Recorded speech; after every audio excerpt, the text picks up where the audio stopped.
The night is quiet, but the drama, oh darling, it's never been louder.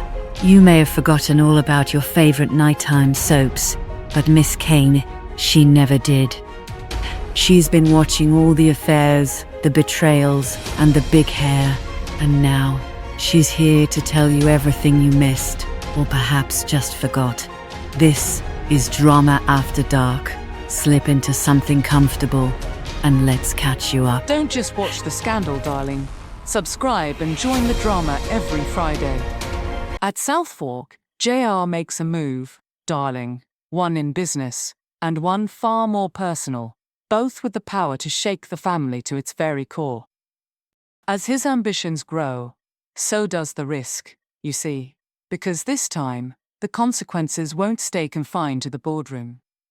And while JR sets things in motion, the wheels are already turning on a much larger objective, one that puts Cliff Barnes directly in the crosshairs. With loyalties tested and tensions rising, oh my, the Ewing family is heading straight toward a collision they may not be able to avoid. Out on the ranch, Bobby and Ray are wrapping up a long day's roundup, dusty, tired, and ready for a drink. With Ray completely over it, and Bobby doing what he does best, reminding him there's always more work coming. They fall into easy banter about beer and winding down, and Ray brings up Miss Ellie, because she usually makes sure the boys are taken care of after a day like this. But today, she's nowhere to be found, and Bobby brushes it off like it's nothing, just some errand in town.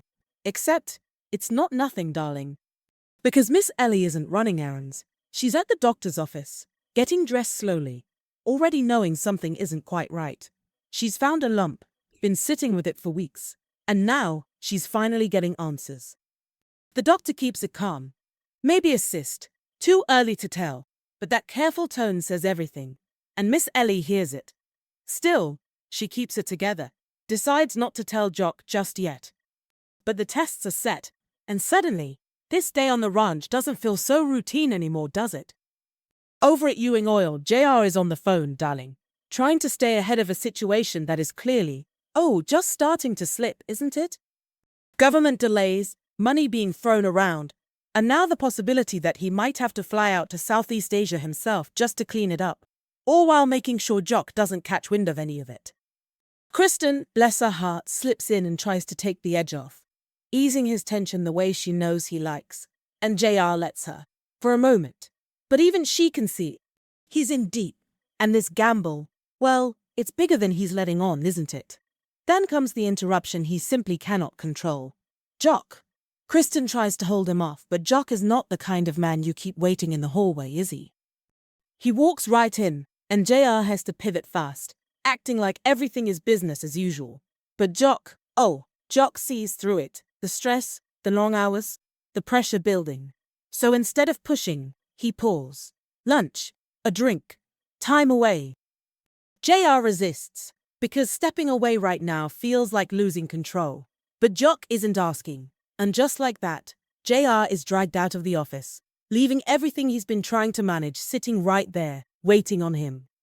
Back at Southfork, JR just swans into the living room where everyone's gathering before dinner, already stirring the pot the second he opens his mouth, taking a jab at Bobby about Pam working late, like he just can't help himself, can he? Bobby, bless his heart, brushes it off, but JR is already moving on, darling, looking for his next target. Then little Lucy tries to shift the mood, all excited, hopeful, holding on to a little piece of good news. Her parents have been in touch, and in her mind, that means something, maybe everything. She's already picturing them back together, a real family again. Oh, honey. And JR, being exactly who he is, shuts that down immediately. No softness, no pause, just a reminder that hope, in his world, usually comes with a cost. Lucy snaps back, because she knows exactly how much he had to do with things falling apart in the first place. And now the tension is just sitting right there in the middle of the room, isn't it? Bobby tries to steady it, gently pulling Lucy back, telling her not to get ahead of herself, not to build something up before it's real. But even that lands heavy, because hope is the one thing she doesn't want taken from her. And then Sue Ellen steps in, cool, sharp, cutting right through JR's little performance. calling out his sudden concern like she doesn't buy it for a second. Well, at the dinner table, darling, the silence says everything. Jock, bless his heart, feels it immediately. This isn't the usual Southfork noise. No, this is something sitting just beneath the surface. And Miss Ellie? Oh, she's quieter than usual. A little distant, trying to hold herself together, while no one, quite knows why. Jock clocks it, of course, asks her outright. But Miss Ellie, bless her heart, brushes it off, keeps it light, keeps it moving, because whatever she's dealing with, she's simply not ready to share it. Not yet, anyway. Instead, she pivots, shifts the focus, and suddenly, she's got a plan. Can you believe it? She suggests the men get away for a few days. Just take a break, clear their heads. And at first, honey, nobody's really on board. JR is buried in work. Bobby's thinking about Pam. Everybody's got a reason to stay put. But Miss Ellie, she doesn't let it go. No. She pushes just enough, framing it like they've all been running too hard, like this is exactly what they need. And little by little, the resistance starts to crack. Jock warms to it first, turns it into something familiar, a hunting trip, something that feels like control, like tradition. Bobby's in. And JR, after all that resistance, suddenly finds a way to make it work too. My. And just like that, the plan is set, while Miss Ellie sits there, holding on to something she hasn't told a soul, and quietly sending the men away. The next morning, Jock has everybody up at the crack of dawn like this is a military operation, instead of a hunting trip, and Ray is just trying to figure out why he signed up for it. Of course, he's been invited along, and JR cannot help himself, already side-eyeing the whole thing, because in his mind, this should be family only. Bobby smooths it over, reminds him Ray is family in Jock's eyes, but JR is not convinced, and doesn't even pretend to be. They make their way out to the old hunting grounds, and you can see it all over Jock. This is his world, his history, exactly how he remembers it. The boys are just along for the ride at this point. They stop at a small general store to grab supplies, keeping it simple, nothing out of the ordinary, until Jock gives his name, Ewing. And just like that, the whole energy shifts. The clerk clocks it immediately, and suddenly, this isn't just a group of men passing through, it's them. Bobby tries to play it off, like it's just the weight that name carries, but you can tell, something about that reaction lingers. Because the second they walk out, that man is on the phone, real quick, real quiet, letting somebody know exactly who just rolled into town. And somewhere on the other end, a man who's been holding on to something for over 30 years just got the call he's been waiting for. Down at the local bar, Jock and the boys are settling in, drinks in hand, swapping stories like this is just another stop on a good old-fashioned hunting trip. Jock's relaxed, in his element, talking about the hunt like nothing in the world can touch him out here. And then, trouble just walks right in. Because this man, he doesn't hesitate. No. Calls Jock out by name, loud and direct, making it clear this is personal. Starts talking about territory, about how that Ewing name doesn't mean a thing here, and you can just feel it, darling. This is not random. This is years in the making. Jock tries to keep it level, calm, like there's nothing to argue about. But that's not what this man wants. He wants to be seen, wants to be remembered. So he says it. Tom Owens. And Jock, he doesn't know him, doesn't remember him. Not even a flicker. And just like that, it's over before it even begins. Because whatever Tom Owens has been holding on to all these years, Jock just wiped it away in a second. That's what sets it off, honey. Bobby's ready, Ray's ready, and the whole thing turns into a full-on bar fight. And the Ewings? They don't start it, but they certainly finish it. Jock throws some money down like it's nothing and just walks out. The drama sparkles best when you're part of it. Subscribe and stay close, like a whispered secret. Leave a comment, tell us what has you gasping, because every scandal deserves an audience. Back at Southfork, Pam catches Miss Ellie on her way out, and right away, something just feels off. Miss Ellie, bless her heart, she keeps it light, says it's just a routine checkup, nothing to worry about. But Pam, oh no, She is not convinced. Not after seeing her just yesterday. Not after how quickly she pushed Jock right out of the house. She presses, gently, trying to get to the truth. But Miss Ellie, darling, she doesn't budge. Keeps that brave face on, keeps it moving, and shuts it down before Pam can get any closer. Whatever's going on, she's just not ready to share it. And then we cut back to Louisiana, where Tom Owens is still sitting in it. Because for him, this isn't just a run-in at a bar. This is everything. He's going over it again and again, stuck on one thing more than anything else. Jock doesn't remember him. After everything he believes was taken from him, after all these years, he's nothing more than a stranger. But now he knows where Jock is. Knows they're out there, isolated, no one around. And Tom Owens is done being forgotten. Out at the campsite, Jock and the boys are settling in, getting things set up, like this is exactly what they needed. Fresh air and distance from everything waiting back home, darling. Jock's already talking about bagging their limit, fully in his element, while JR is less impressed, more concerned about what he left behind than the hunt itself. They trade a few jokes, even brush up against business, before JR shuts that down. Says there'll be time for trouble when they get back. Back at Southfork, the mood is quieter, oh yes.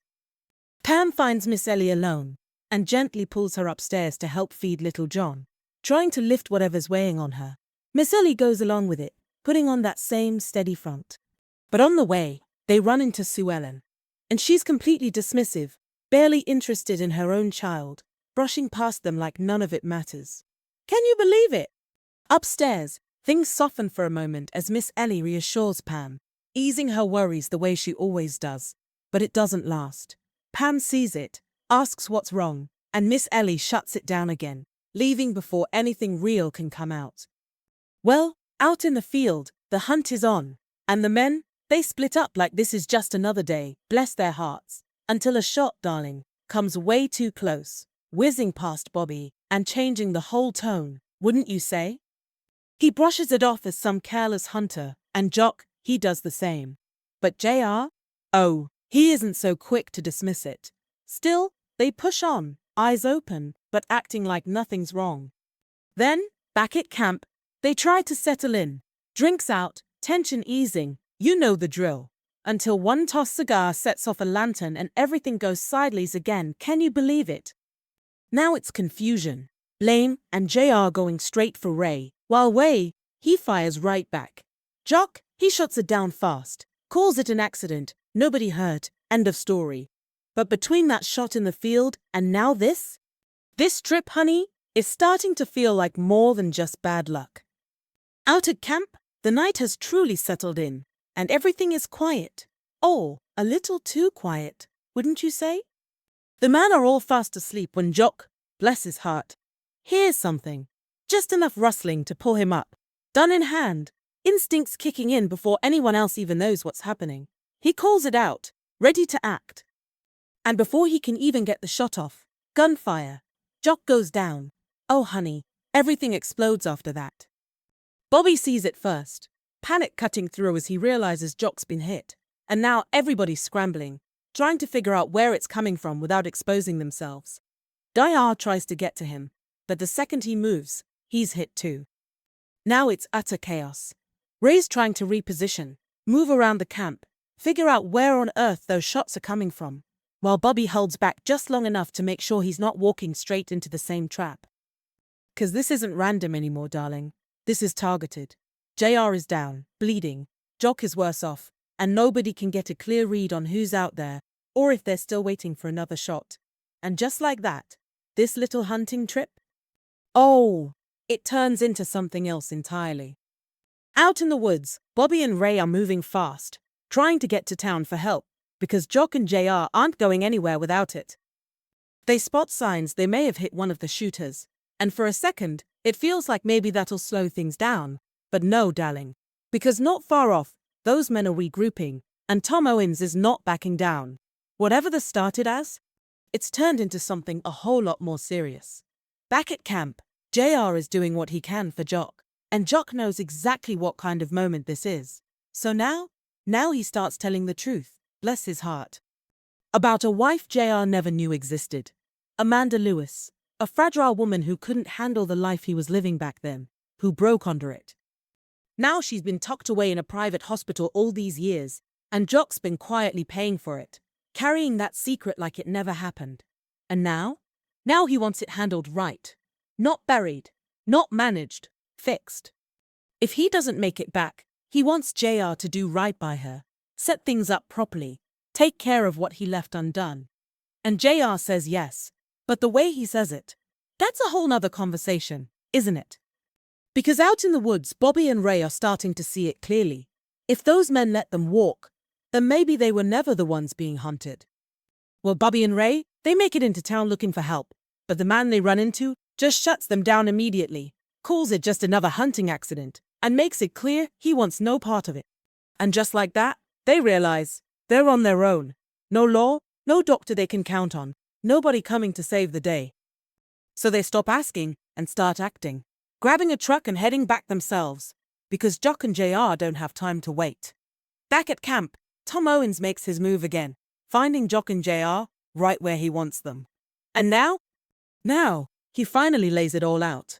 32 years ago, Jock came to his land, leaned on him, squeezed him out, and when that didn't work, made sure nobody else would deal with him either. Took everything, left him with nothing, and worst of all, walked away without even remembering his name. Jock doesn't deny it, doesn't try to rewrite it either, owns just enough to let you know, yeah, that's the kind of man he was back then. And when Tom pushes it to the edge, Jock doesn't beg, doesn't bargain, just tells him, if you're gonna do it, do it. But Tom can't, not like this, not in cold blood. And just then, Bobby and Ray come crashing back in, turning the whole situation on its head, guns drawn and ready. The pressure shifts instantly, and now it's Jock's hole. And instead of finishing it, Jock lets it go, calls it a hunting accident, says he owes the man something for the way he handled business all those years ago. Oh, and Tom? He's not buying redemption that easy. No, he isn't. Says this isn't gonna get Jock Ewing into heaven, darling.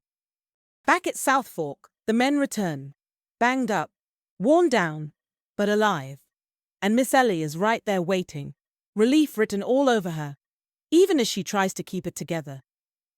She pulls Jock in, steadying him, but you can feel it. This whole ordeal has shaken more than just the surface. As they start to move inside, Jock slows things down, stopping JR for one more conversation. Because he hasn't forgotten what he said out there, not for a second. Amanda, the trust, fixing what he left undone. He makes JR promise again, makes it clear this isn't something to be handled loosely or buried. It needs to be done right. And JR agrees, says all the right things, of course he does. But nearby, Christine lingers. She doesn't rush off with the others, moves just slow enough, just quiet enough to catch what she wasn't meant to hear. And you can see it. She's listening, taking it in, filing it away. And JR? He has no idea, bless his heart, because while Jock is trying to clean up the past, the future is already starting to shift around him.